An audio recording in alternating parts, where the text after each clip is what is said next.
তো hello class 12-এর বন্ধুরা, তোমাদের জন্য 2025 সালে সংস্কৃত থেকে নমুনা প্রশ্নপত্র নিয়ে হাজির হলাম একটা। তোমরা নমুনা প্রশ্নপত্রটি সম্পূর্ণ দেখো।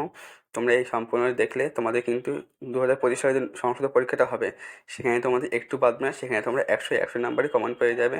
আর বন্ধুরা, যদি ভিডিওটা ভালো লাগে অবশ্যই লাইক করবে, আমার এই চ্যানেলকে সাবস্ক্রাইব করে অবশ্যই পাশে থাকবে, আর ভিডিওটা বন্ধুদের মাঝে বেশি বেশি করে শেয়ার করে দেবে। তো আমরা চলে যাচ্ছি ভিডিওর মূল অংশ। তোমরা এক এক করে সমস্ত প্রশ্নটা দেখে নাও। তো তোমরা এখানে দেখো, তোমাদের প্রথমে গদ্যাংশ থেকে প্রশ্ন রয়েছে, আর তোমাদের এখানে মোট 15টা প্রশ্ন করতে হবে, সব 1 নাম্বারের।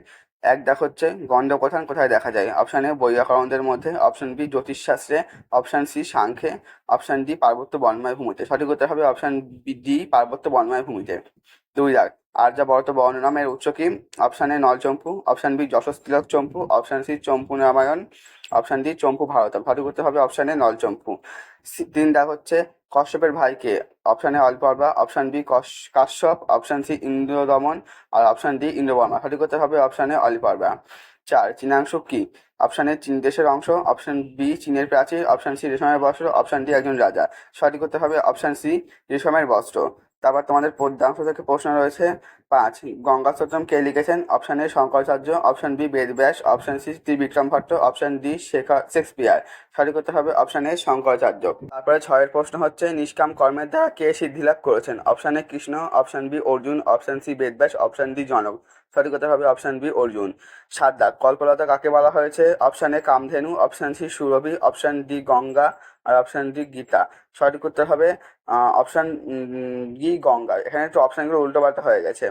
তারপরে 8 দাগের প্রশ্ন কৃষ্ণ কাকে উপদেশ দিয়েছেন। Option A Sanjay, option B Karna, option C Vidur, option D Arjun. সঠিক উত্তর হবে অর্জুন। তারপর তোমাদের নাট্যাংশ থেকে প্রশ্ন হচ্ছে 9 দাগ বিজয়তাম স্মাকম বনিপ কে বলেছেন। Option A Indravarma, option B Indu Varma, option C Indra Sharma, আর অপশান ডি ইন্দু শর্মা। সঠিক কথা হবে ইন্দু শর্মা, ডি অপশান। তাহলে তোমাদের 10 দাগ ইন্দু বর্মা প্রেমিকাকে। Option A Kaumudi, option B Kanaklekha, option C Basanta Sena, আর অপশান ডি চন্দ্রলেখা। সঠিক কথা হবে অপশান বি কনকলেখা। 12 দাগ হচ্ছে বল্লভ শব্দের অর্থ কি। অপশান এ প্রিয়, অপশান বি সমন্বয়ী, অপশান সি শক্তিমান, অপশান ডি ভক্ত। সঠিক উত্তর হবে অপশান এ প্রিয়। এখানে একটু অপশানগুলো উল্টো হয়ে গেছে। তারপর তোমাদের সাহিত্য ইতিহাস থেকে প্রশ্ন 13 দাগ এর মধ্যে কোনটি কালিদাসের লেখনীয়। Option A Kumarasambhavam, option B Meghdoot, option C Charudatta, option D Malavikagnimitra. সঠিক উত্তর হবে অপশান সি চারুদত্ত। তারপর 14 দাগ হচ্ছে লীলাবতী কোন বিষয়ের গ্রন্থ।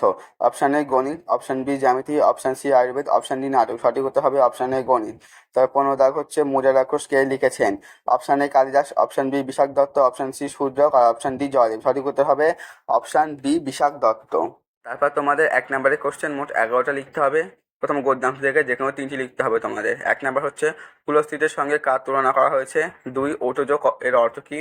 3 বিপিনাম শব্দের অর্থ কি। আর 4 হচ্ছে ভূত বিকারবাদ কাদের। এখান থেকে যে কোনো তোমাদের 3টি লিখতে হবে। তারপর পদ্যাংশ যে কোনো 3টি লিখতে হবে।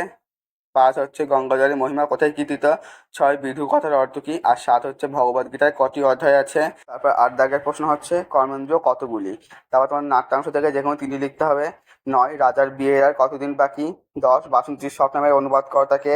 11 উদ্বাহ এর অর্থ কি। 12 কৌমুদীর বাবা মনোনীত পাত্রকে। তারপর তোমাদের সাহিত্য ইতিহাস থেকে যে কোনো 2টি লিখতে হবে। 13 গীত গোবিন্দম কার রচনা। 14 শূদ্রকের লেখায় নাটকের নাম কি। 15 স্ত্রী চরিত্রবিহীন সংস্কৃত নাটক কোনটি। তারপর নিম্নলিখিত প্রশ্নগুলির উত্তর দাও।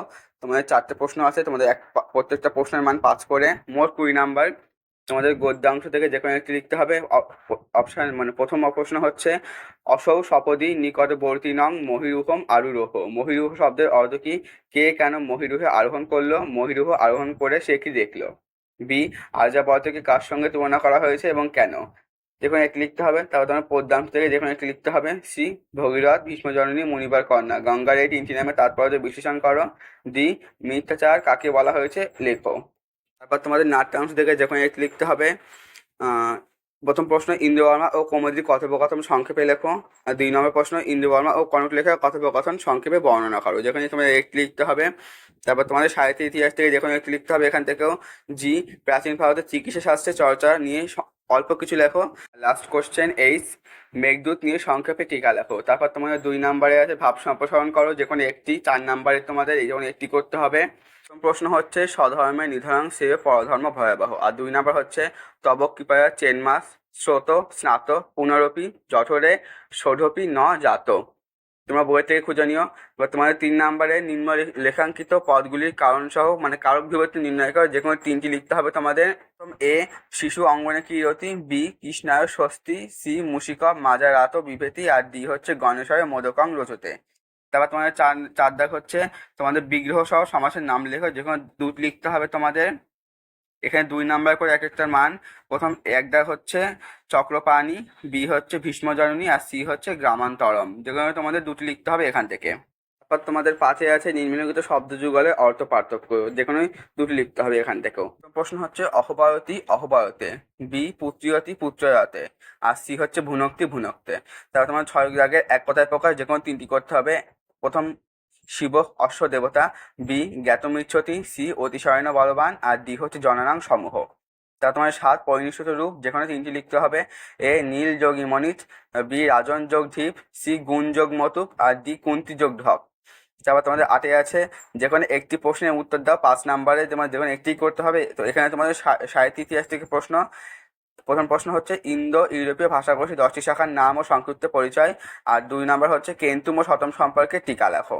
তারপর তোমাদের 9-এ আছে সংস্কৃত অনুবাদ করো। 5 নম্বরের যে কোনো একটি করতে হবে। এখানে অথবা দিয়ে প্রশ্ন আছে, তোমাদের পুরোটা পড়ে দিই। গোবিন্দ মাণিক্য ত্রিপুরা রাজ্যের রাজা ছিল।